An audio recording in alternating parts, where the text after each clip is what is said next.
اللہ تعالیٰ نے قرآن مجید میں ارشاد فرمایا کہ الاخلاء یومئذ بعضهم لبعض عدو الا المتقین۔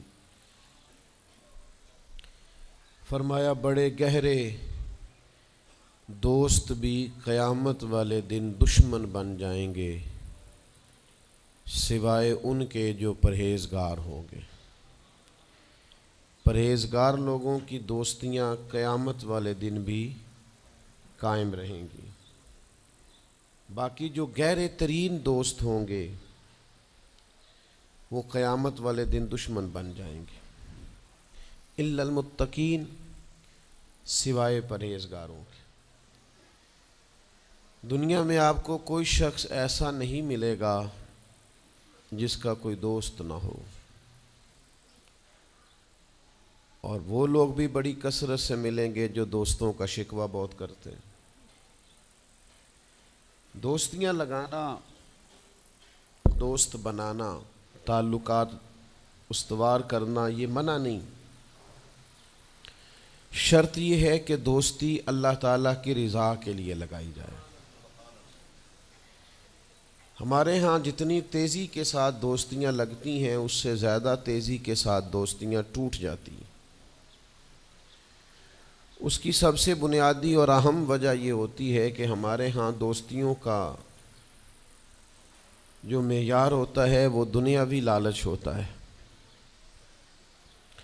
ہم اپنے مخصوص مفادات کی خاطر دوستی لگاتے ہیں، اور جب تک ہمارا وہ مفاد پورا ہوتا ہے تب تک تو ہم اس دوستی کو قائم رکھتے ہیں، اور جہاں ہم محسوس کرتے ہیں کہ اب یہ مفاد پورا نہیں ہو رہا وہاں ہم شکوہ، شکایتیں، اعتراضات شروع کر دیتے ہیں، اور اس کا نتیجہ یہ نکلتا ہے کہ بڑی محبت سے شروع ہونے والی دوستی بھی بڑی تیزی سے ٹوٹ جاتی۔ تو میرے بھائیوں یاد رکھیے گا کہ دوستی اور تعلق قائم رکھنے کے لیے سب سے اہم اور سب سے بنیادی ضرورت یہ ہے کہ دوستی محض اللہ کی رضا کے لیے لگائی جائے۔ اللہ کے پیارے حبیب صلی اللہ تعالیٰ علیہ وسلم بیان فرماتے ہیں، حضور فرماتے ہیں قیامت والے دن اللہ کی بارگاہ سے یہ اعلان ہوگا کہ کہاں ہیں وہ لوگ جو میری رضا کے لیے آپس میں محبت کیا کرتے تھے۔ رب فرمائے گا جب آج میرے عرش کے سائے کے علاوہ کوئی سایہ نہیں ہے تو میں انہیں اپنے عرش کا سایہ عطا کروں گا، کیونکہ وہ میری رضا کے لیے آپس میں دوستی کرتے، میری رضا کے لیے انہوں نے آپس میں محبت کی۔ تو دوستی کا سب سے پہلے تو یہ سٹیٹس بنائیں کہ اس کے اندر محض اللہ کی مرضی، اللہ کی رضا کے لیے ایک دوسرے سے پیار، منفعت نہ ہو اس کے اندر کوئی بھی، دنیاوی لالچ کوئی بھی نہ ہو، ہرس نہ ہو، ہوس نہ ہو، طمع نہ ہو، ذاتی مفادات نہ ہو۔ جب ان سے بالاتر ہو کر لوگ دوستیاں لگاتے ہیں تو وہ دوستیاں قائم رہتی ہیں۔ اللہ کے پیارے محبوب صلی اللہ تعالیٰ علیہ وسلم نے فرمایا قیامت والے دن کچھ لوگ ایسے ہوں گے جن پر انبیاء اور اولیاء رشک کریں گے، ان کے چہرے 14ویں رات کی طرح چمک رہے ہوں گے، انہیں نور کے ممبروں پہ بٹھایا جائے گا۔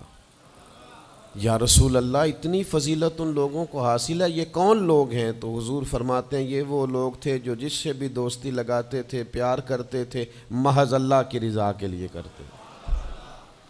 تو اللہ تعالیٰ صبح قیامت انہیں اعزازات سے نوازے گا، شرف سے نوازے گا، فضیلت سے نوازے گا۔ دوسری بات یہ ہے کہ دوستی کب قائم رہتی ہے؟ دوستی تب قائم رہتی ہے جب ہم دوستوں سے زیادہ امیدیں نہ لگائیں، انسانوں کو انسان ہی سمجھیں، ان سے بہت لمبی اور وسیع امیدیں لگا لینا اور بڑے وسیع مطالبات کرنا اور بڑی لمبی چوڑے تقاضے دوستوں سے کرنا۔ میں اکثر دوستوں کی خدمت میں یہ گزارش کیا کرتا ہوں کہ اپنے دوستوں سے کوئی مطالبہ کر کے انہیں آزمائش میں نہ ڈالو۔ تم نے اپنے ہی دوست کو لا کر پل صراط پہ کھڑا کر دیا ہے، بیچارہ اس طرف جائے کہ اس طرف جائے۔ ان سے کوئی ایسا مطالبہ کرنا جو ان کی پہنچ سے باہر ہو، ان کی حیثیت سے بڑھ کر ہو، ان کی طاقت سے زیادہ ہو تو اس کا مطلب یہ ہے کہ آپ نے اپنی دوستی کو خود آزمائش میں ڈال دیا ہے۔ آپ اتنے لمبے چوڑے تقاضے نہ کریں، آپ محدود سا لوگوں کے ساتھ تعلق بنائیں۔ وہ جی میں اس کے اتنا کام آیا ہوں تو اب اس کو اس سے ڈبل آنا چاہیے، تو آپ نے دوستی کی نہیں، آپ نے تو تجارت کی۔ اگر آپ کی محبت ہوتی تو پھر تو آپ کا انداز اور ہوتا، جب تیرا حکم ملا ترک محبت کر دی، دل مگر اس قدر تڑپا کہ قیامت کر دی۔ تو یاد رکھیے گا کہ آپ حکم جب آ گیا، جب آپ محسوس کریں تو اس وقت پھر آپ اس چیز کو سمجھ جائیں۔ تو دوستیوں کو کبھی بھی آپ کٹہرے میں کھڑا نہ کریں، تعلقات کو کبھی بھی آزمائش کی بھیٹ نہ چڑھائیں، اس طرح کا ماحول نہ بنائیں جس میں آزمائش پیدا ہو، جس میں تکلیف بڑھ جائے، جس میں کرب کا احساس سامنے والے کو ستائے۔ کوشش کریں گنجائش رہے ماحول کے اندر، آسانی رہے، وسعت رہے۔ تیسری بات یہ ہے کہ اگر آپ محسوس کرتے ہیں کہ دوستی کو چلانا ہے تو پھر صرف اسی چیز کو نہ یاد رکھیں جو چیز آپ کو آج میسر آ رہی ہے اور آج آپ کو انکار ہو رہا ہے۔ اس سے پہلے جو دوستوں نے بڑی وفائیں کی ہیں وہ بھی تو یاد رکھے نا۔ ہمارا یہ ماحول ہوتا ہے کسی بندے نے 99 دفعہ نیکی کی ہے، ایک دفعہ انکار کیا، تو ہمیں ایک دفعہ کا انکار تو یاد رہتا ہے لیکن 99 نیکیاں یاد نہیں رہتی۔ یہ بہت بڑی زیادتی ہے۔ آپ کو اگر اتنی لمبی چوڑی اس کی نیکیاں فراموش کرنے میں 1 منٹ نہیں لگا تو پھر آپ نے دوستی کس مقصد کے لیے لگائی تھی؟ آپ اس کو سمجھیں، اس کو آپ محسوس کریں۔ تو میں نے یہ دیکھا ہے زندگی میں کہ لوگ چاہتے ہیں کہ روز ان کا مطالبہ پورا کیا جائے، روز ان کا مطالبہ پورا۔ ہمارے ایک دوست تھے، بزرگ تھے، تو وہ سلسلہ طریقت کو چلاتے تھے، خانقاہ نظام کو، نظم کو لے کے چلنا مشکل ہوتا ہے۔ تو ان کے ایک مرید نے شکوہ کیا، اس نے کہا کہ حضرت پہلے آپ بڑا وقت دیتے تھے، اب آپ ٹائم نہیں دیتے۔ تو فرمانے لگے پہلے میرے بچے 1-2 تھے، اب درجنوں میں ہو گئے، اب وقت بٹ کے ملے گا نا۔ والد پہلے ایک پر توجہ دیتا ہے، بچے 4 ہو جائیں تو ٹائم تقسیم، بات کی سمجھ آ رہی ہے؟ تو وقت تقسیم ہو کے ملے گا نا جب بچے بڑھ جاتے ہیں۔ اور فرمانے لگے ابھی تو میرے سمجھ لو 10-15 بچے ہیں، تو جب پوتے نواسے نواسیاں ہو گئے تو یہ اور زیادہ بٹ جائے گا، پھر اس میں اور زیادہ تقسیم کار ہو جائے گی۔ تو پھر اس طرح کر کے ماحول میں تقسیم ہو جاتی، اور یہ ہوتا ہے، یہ ایک صورت ہے۔ آپ دیکھیے نا، کبھی ایسا بھی ٹائم تھا حجر اسود پر کہ اس کو ہاتھ لگا کے آپ چوم لیتے تھے، اور ڈھیروں وقت صحابہ اس پر چہرے رکھ کے رویا کرتے تھے۔ پھر ایسا وقت آیا کہ چھڑی لگا لو بھائی، چھڑی لگا کے پیچھے ہٹ جاؤ، اور اب ایسا ٹائم ہے کہ آپ دور سے استلام کر لیں۔ اب اگر آپ کہیں کہ مسلمان دیکھو جی حجر اسود کو تو ہاتھ لگانے کا موقع ہی نہیں مل رہا، تو بھئی نبی پاک نے تو فرمایا میں قیامت والے دن کثرت امت پر فخر کروں گا کہ میری امت زیادہ ہے۔ تو یہ تو تعداد کا بڑھنا، یہ تو کثرت کا ہونا، یہ تو باعث ناز اس کو سرکار نے کہا۔ اب آپ دائروں میں محدود کرنا چاہتے ہیں، آپ اس طرح کا ماحول بنانا چاہتے ہیں کہ کوئی شخص مقید ہو جائے، وہ اس دائرے سے باہر نہ نکلے، تو یہ تو بات درست نہیں ہے۔ تو کوشش کرنے کا مقام یہ ہے کہ آپ دوسروں کے لیے بھی گنجائش پیدا کریں، دوسروں کے لیے بھی آسانی کرنے کی کوشش کریں، پھر تعلق برقرار۔ اور پھر آپ پچھلی نیکیاں بھی تھوڑی یاد رکھیں کہ اس سے پہلے اس نے بڑی نیکی کی، بڑی محبت کی، تو پچھلی نیکیاں بھی دوستوں کی یاد رکھیں۔ صحیح بخاری سے ایک حوالہ عرض کرتا ہوں، نبی پاک صلی اللہ تعالیٰ علیہ وسلم کا نا ایک راز لیک ہو گیا۔ حضور مکہ مکرمہ پر حملہ کرنا چاہتے تھے، تو ایک خط لکھ کے دیا گیا ایک عورت کو کہ جا کے پہلے سے آگاہ کر دو مکے والوں کو کہ تم پر حملہ ہونے والا ہے۔ اس عورت نے وہ خط اپنے بالوں میں چھپایا اور وہ نکل گئی۔ اللہ تعالیٰ نے محبوب پاک کو اطلاع دی، حضور علیہ الصلاۃ والسلام نے حضرت مولا علی کو 2 صحابہ کے ساتھ بھیجا، فرمایا مقام خاک پر تمہیں ایک بی بی ملے گی، اس کے پاس سے خط ہے جو کفار کی طرف جا رہا ہے، اسے گرفتار کرو، وہ خط لے لو اور واپس آ جاؤ۔ حضرت مولا علی شیر خدا رضی اللہ تعالیٰ عنہ وہاں پہنچ گئے، اس خاتون کو گرفتار کر لیا، اس کو کہا وہ خط دے، وہ کہنے لگی میرے پاس تو نہیں ہے، کوئی خط نہیں۔ تو حضرت علی فرمانے لگے چونکہ میرے نبی نے کہا ہے تو خط تیرے پاس ہی ہے۔ ساڈے نبی دی زبان ساڈے واسطے قرآن، وہ زبان جس کو سب کن کی کنجی کہیں، اس کی نافذ حکومت پہ لاکھوں خط تیرے پاس ہے۔ آپ نے تلوار نکال لی، فرمایا نکالتی ہے کہ نہیں؟ اس نے بال کھولے، خط نکال دیا۔ وہ خط جب کھولا تو خط لکھا تھا حضرت حاتم بن نبی بلتا رضی اللہ تعالیٰ عنہ، بدری صحابی ہیں۔ وہ خط لے کے آ گئے، نبی پاک کی بارگاہ میں پیش کیا۔ حضور نے خط کھولا، حضرت عمر کہنے لگے مجھے اجازت دے میں اس کی گردن کاٹوں، اس نے ہمارا راز فاش کیا ہے۔ کتنی بڑی بات ہے۔ قرآن مجید کی سورہ ممتحنہ اس وقت نازل ہوئی تھی جب یہ واقعہ ہوا تھا۔ اللہ کے حبیب علیہ السلام نے فرمایا عمر ٹھہر جا، اتنی جلدی نہ کر، اس بندے کی وفات تو دیکھ، یہ بدر میں بھی تلوار لے کے ہمارے ساتھ گیا تھا، بدری صحابی ہے۔ اس کی وہ بات یاد رکھ کہ بدر کے مقام پر جب کہ بڑا مشکل تھا کافروں کے سامنے کھڑا ہونا، ان کی 1000 تعداد تھی اور مسلمان بڑی عددی طور پر اس کثرت کا شکار نہیں تھے، صرف 313 تھے۔ اس موقع پر ان کے ساتھ کھڑا ہونا کوئی آسان نہیں تھا، لیکن یہ پھر بھی ہمارے ساتھ گئے تھے۔ تو حضرت عمر رضی اللہ تعالیٰ عنہ جب چپ کر گئے تو اللہ نے قرآن نازل کیا، کہا اے ایمان والو یہودیوں اور عیسائیوں کو اپنا دوست نہ بتاؤ۔ تو حضور فرمانے لگے دیکھ لو عمر، اللہ نے اسے مومن کہہ کے پکارا ہے، اللہ نے بھی اسے۔ اب نبی کریم نے فرمایا بتاؤ یہ تم نے کیا کیا؟ تو عرض کی یا رسول اللہ صلی اللہ علیہ وسلم آپ میرا ظاہر باطن جانتے ہیں، جتنے بھی یہاں سے لوگ ہجرت کر کے مکے سے آئے ہیں نا، ان کا کوئی نہ کوئی رشتہ دار مکے میں ہے جو ان کے رشتہ داروں کا، بال بچوں کا، گھر والوں کا دھیان رکھتا، میرا وہاں کوئی بھی نہیں۔ اور مجھے پتا تھا آپ نے حملے کا ارادہ کر لیا ہے تو انشاءاللہ کامیابی اللہ نے مسلمانوں کو ہی دینی ہے، وہ کر کچھ نہیں سکتے۔ میں ان پر ایک احسان کرنا چاہتا تھا تاکہ وہ میرے بچوں کا اور میرے پیچھے گھر والوں کا تھوڑا خیال رکھیں، اتنی سی میری خواہش تھی۔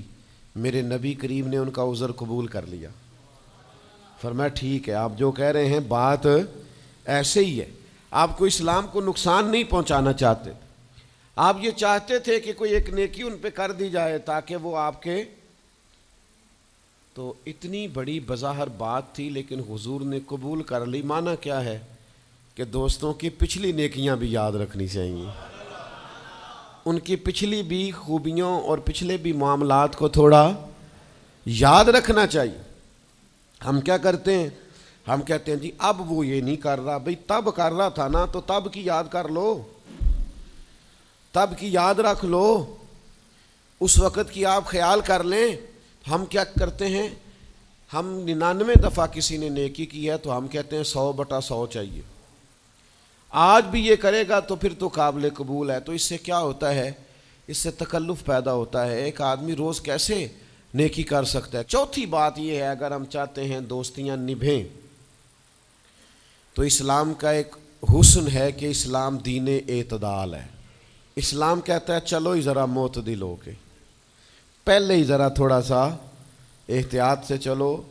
ہم جب کسی بندے کے اوپر فدا ہوتے ہیں تو پھر پورے ہی فدا ہوتے ہیں، پھر تو جناب یہ بھی تیرا ہے، یہ بھی تیرا ہے، یہ بھی تیرا ہے، اور پھر جب بعد میں لڑائی ہوتی ہے تو چائے کی پیالیوں کا بھی حساب کرتے ہیں کہ وہ جو وہاں جاتے ہوئے چائے پی تھی نا اس کے پیسے بھی میں نے دیے تھے، لہذا وہ بھی میرے بنتے ہیں، واپس کر۔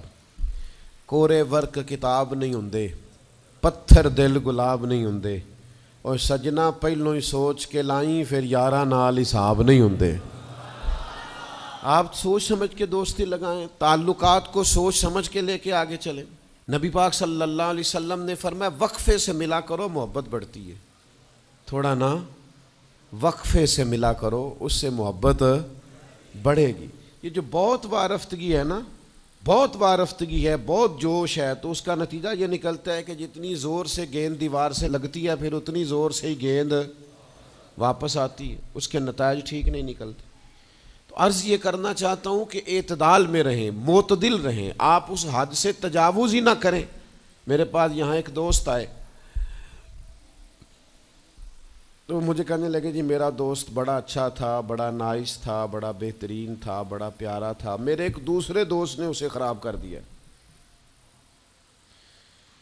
تو میں نے کہا وہ دوسرا دوست میں سمجھا نہیں. کہنے لگے یہ میرا پرانا دوست تھا جس نے اسے خراب کیا, اور جسے کیا وہ نیا تھا 2-4 سال. اس کی میں نے دوستی لگائی تھی, اب وہ دونوں ڈائریکٹ ہو گئے اور مجھے انہوں نے بیچ میں سے نکال دیا ہے.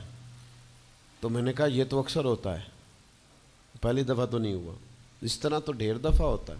کہنے لگے میں کروں کیا, میں نے بڑا شور کیا ہے, ان کو اپنے احسان بھی یاد کرائیں پر وہ مانتے نہیں. میں نے کہا اب حل ہے نا, تھوڑا چپ کر جا کچھ عرصے کے لیے, تھوڑی خاموشی اختیار کر. جو چپ کر جاتا ہے وہ بھی بچ جاتا ہے. اگر تم چاہتے ہو کہ یہ دوستی پھر سے بحال ہو جائے تو زیادہ شکوے نہ کرو, زیادہ شکایتیں. ہم بعض اوقات اعتراضات اتنے کر بیٹھتے ہیں, شکوے اتنے کر بیٹھتے ہیں, اپنی زبان سے باتیں اتنی نکال بیٹھتے ہیں کہ دوبارہ پھر دوستی کا بحال ہونا ممکن ہے. ایک حدیث یاد رکھیں گے اگر سناؤں آپ کو تو. نبی پاک صلی اللہ تعالیٰ علیہ وسلم نے فرمایا کسی سے دشمنی بھی کرو تو اعتدال سے کرو, ہو سکتا ہے کل کو وہ تمہارا دوست بن جائے. اور فرمایا کسی سے دوستی بھی کرو تو اعتدال سے کرو, ہو سکتا ہے کل یہ دشمن بن جائے. دوستی اور دشمنی میں یہ جامع ترمذی میں حدیث, اعتدال کا رستہ نہ چھوڑو, معتدل رہو. سارے راز ہی دے بیٹھنا, ساری باتیں پہلے کر لینا اور اعتراض کرنا, اب تو شکوے بھی پھر سارے ہی کر لینا. دوست کو اس کی کمزوریوں کا بھی پتہ ہوتا ہے, وہ ساری کمزوریاں بھی اس کی بیان کر لینا, اس کو بھی بتانا, اس کو بھی بتانا, اس سے بھی ذکر کرنا. تو یہ انداز درست نہیں ہے. آپ معتدل انداز میں دوستی لگائیں, اعتدال کے ساتھ چلیں, شکوے زیادہ نہ کریں, اعتراض زیادہ نہ کریں. وہ بے وفا ہی صحیح پھر بھی یار اپنا, چلو اس میں کمی ہے, وہ اس میں بے وفائی ہے, پر سجن تو اپنا ہے نا. تو دوستی ہماری ہے اس کے ساتھ, اس کی کمزوریوں کو چھپائیں. آپ اس معاملے پر تھوڑا سا اپنے ظرف کو کشادہ کریں, آپ تھوڑی وسعت پیدا کریں. ہم سمجھتے نہیں چیزوں کو, ہم غور نہیں کرتے, اس خاص انداز میں چیزوں کو نہیں لیتے جس انداز میں چیزوں کو لینا چاہیے. ہماری ذاتی کمزوریاں ہوتی ہیں اور ہم ان کمزوریوں کا دوسروں پہ ڈال دیتے ہیں, کہتے ہیں وہ بے وفا نکل آیا. بھئی آپ بھی حد سے زیادہ فریفتہ تھے, اب آپ ہی حد سے زیادہ اعتراض کر رہے ہیں. حضور نے فرمایا جس کی تعریف کر لو پھر دوبارہ اس پر کبھی تنقید کر جو بیٹھے ہیں, تعریف تو ختم ہو گئی بات. پھر تھوڑی چشم پوشی کرو, انسانوں میں کمیاں بھی ہوتی ہیں. تو دوستی کو صحیح طور پر آگے لے جانے کے لیے چھٹا سبق یہ ہے کہ تھوڑی سی نا عادت عیب پوشی کی بھی بنائیں. تھوڑا پردہ پوشی کا مزاج ہو تو پھر بھی ذرا دوستی آگے. سمجھ آ رہی ہے بات کی؟ تھوڑی سی نا نظر عیب پوشی والی بھی. کچھ لوگوں کی تنقید کی آنکھیں اتنی زیادہ کھلی ہوتی ہیں کہ وہ بیچارے کسی جگہ بھی تعلق نہیں رکھ سکتے. جہاں جاتے ہیں انہیں کمیاں ہی کمیاں نظر آتی ہیں, خامیاں ہی خامیاں نظر آتی ہیں. ان کا مزاج ہی نہیں ہوتا کسی عیب کو چھپانے کا. تو آپ جس جگہ پہ موجود ہیں, جس جگہ آپ کے تعلقات ہیں, جہاں دوستی ہے, جہاں محبت ہے, وہاں تھوڑا سا عیب پوشی کا بھی مزاج ہونا چاہیے. نبی پاک علیہ السلام نے فرمایا تو کسی مسلمان کی دنیا میں پردہ پوشی کر دے, اللہ قیامت والے دن تیری پردہ پوشی فرما دے. آپ تھوڑا سا اس کا عیب چھپا دیں, بات ختم ہو گئی. تھوڑی سی پردہ پوشی کر دیں. دیکھیں نا, ہمیں حکم دیا گیا ہے شریعت میں, کسی شخص کا انتقال ہو گیا, اب کچھ لوگ اس کے غسل میں شریک ہیں, تو ان کو حکم یہ ہے کہ اگر تم نے کوئی اچھی بات دیکھی نا, خوبی دیکھی, چہرہ کھل گیا ہے, جسم تر و تازہ ہے, تو یہ سب کو بتاؤ. اور اگر تم کچھ ایسی چیز دیکھو کہ بیماری کی وجہ سے جسم اکڑ گیا ہے یا کسی وجہ سے چہرے پہ کوئی سیاہی آ گئی, جو کسی سے ذکر نہ کرو. جانے والے کے لیے تم اچھی چیزوں کو تو بیان کرو لیکن نقائص کو کبھی بھی بیان نہ کرو. اور نبی پاک علیہ السلام نے فرمایا اذکروا محاسن موتاکم, جب تم میں سے کوئی دنیا سے چلا جائے تو اس کی اچھی اچھی باتوں کا بیان کرو, اس کی اچھی اچھی باتوں کا ذکر کرو, اس کی خیر والی باتیں ڈھونڈ کے لوگوں کو سناؤ. یہ خوبی پائی جاتی تھی, یہ خوبی پائی جاتی تھی, یہ خوبی پائی جاتی. میں تھوڑے دنوں کی بات ہے, ایک جگہ پہ میں حاضر تھا, تو ایک صاحب وہاں اپنے ہی دوستوں کے کسی جھوٹ کا ذکر کر رہے تھے اور وہ کہتے ہی جا رہے تھے بڑا غلط ہے، بڑے جھوٹ بولتا ہے، بڑے جھوٹ بولتا ہے، بڑے جھوٹ بولتا ہے۔ تو ایک آدھ دفعہ میں نے ان سے کہا کہ چلیں چھوڑیں، کوئی اور موضوع بھی ڈسکس کریں۔ پھر نے کہا جی وہ بے وفا بھی بڑا ہے، مطلب پرست بھی بڑا ہے۔ پھر میں نے کہا چلیں کوئی اور موضوع بھی چھیڑیں۔ انہوں نے کہا نہیں جی وہ بندہ ہی بڑا غلط ہے۔ میں نے ان سے کہا ایک بات کروں؟ کہنے لگے کر لے۔ میں نے کہا آپ کو اس سے پیار بڑا ہے۔ کہنے لگے وہ کیسے؟ میں نے کہا آپ اس کا موضوع چھوڑنے کو تیار ہی نہیں۔ یہ جو آپ شکوہ کر رہے ہیں نا، اس کو نچوڑے نا تو اس کے اندر سے محبت چھلکتی ہے۔ آپ اس کا موضوع چھوڑنے کو تیار، یہ جو ہر بات پہ اب کبھی آپ کہتے ہیں جھوٹا بڑا ہے، کبھی کہتے ہیں بدعہد بڑا ہے، کبھی آپ کہتے ہیں وہ مطلب پرست بڑا ہے، تو 3-4 دفعہ آپ سے کہا ہے موضوع بدل دیں تو نہیں نہ بدل رہے۔ اس کا مطلب یہ ہے کہ آپ کو اس شخص سے محبت۔ تو یہ جو آپ شکوے کر رہے ہیں نا بار بار، اسے بھی نچوڑیں تو اس کے اندر سے محبت چھلک رہی ہے۔ وہ جو باپ بار بار کہتا ہے نا فلانا منڈا میرا بڑا نافرمان ہے، تو اصل میں والد کو پیار ہوتا ہے۔ وہ بار بار جو اس کا ذکر کرتا ہے، بار بار لوگوں کے سامنے، اچھا بچہ کہہ رہا ہوتا ہے مجھے بدنام کر رہے ہیں، یہ دیکھیں جی بار بار ہر جگہ سے یہ میری شکایتیں کرتے ہیں، تو اصل بات کیا ہوتی ہے؟ اصل بات یہ ہوتی ہے کہ اس بندے کو اس سے محبت بہت زیادہ ہے، وہ چاہتا ہے اس پیار کے سبب سے، اس محبت کی وجہ سے کہ وہ بار بار اس کا ذکر کرے، بار بار اس کا تذکرہ کرے، تو تھوڑی عیب پوشی کا مزاج بنائیں، تھوڑا درگزر کی طبیعت بنائیں، تھوڑا ماحول کے اندر اس طرح کا مزاج لے کے آئے۔ ہم دوستوں سے میں اکثر ایک بات کرتا ہوں، ہم نہ صرف خامیاں یاد رکھتے ہیں، خوبیوں کا ذکر نہیں کرتے۔ اس کا نتیجہ یہ نکلتا ہے کہ ہماری دوستیاں تیزی سے ختم ہوتی ہیں، تعلقات زیادہ دیر پا ہوتے نہیں، چلتے نہیں۔ ہمیں کرنا یہ ہے کہ ہمیں اللہ کی رضا کے لیے دوستی کرنی، اللہ کی رضا کے لیے لوگوں سے پیار کرنا، اللہ کی رضا کے لیے اللہ کے بندوں کی باتیں سننی، اللہ کی مخلوق سمجھ کے لوگوں کی خوبیاں دیکھنی، اللہ کے بندے سمجھ کے ان کے اندر پائی جانے والی باتوں کو ہم نے اخذ کرنا۔ اگر ہم تعلقات میں لالچ لائیں گے، ذاتیات لائیں گے، زیادہ امیدیں لگائیں گے، اس کا نتیجہ ٹھیک۔ ایک بزرگ غریب تھے پھر امیر ہو گئے، تو کسی نے ان کو مبارک دی کہ بڑی بات ہے آپ کو اللہ نے بڑے پیسے دیے ہیں، تو فرمانے لگے یار پہلے جو یار تھا وہ میرا دوست تھا، اب تو ڈھیر سارے لوگ میری جیب کے دوست ہیں، اب تو جیب کا رشتہ ہو گیا ہے لوگوں کا، ڈھیر سارے لوگوں کا۔ تو دوستیوں میں اخلاص لائیں، خلوص لائیں، ساری زندگی یہ طے کریں کہ میں نے دوست کے کام آنا ہے، پر میں نے دوست کو کام کہنا نہیں، میں نے اس کی خدمت کرنی ہے لیکن کبھی اسے اپنی خدمت کے لیے مجبور، جس حد تک ہو سکے اس کی مدد کرنی ہے لیکن کبھی اسے اس تکلیف میں ڈالنا، یہ مزاج پیدا کریں۔ آپ کو اس دوستی میں روحانیت محسوس ہوگی، اس تعلق کے اندر آپ کو ٹھنڈک محسوس ہوگی، لیکن جب شائبہ ایک نقطے کا بھی ذاتی لالچ کا آ جائے گا نا، پھر اس میں ٹھنڈک نہیں رہے گی، اس میں وہ خوبی نہیں رہے گی جو کہ ہونی چاہیے۔ اللہ تعالی ہمیں سمجھنے کی توفیق دے۔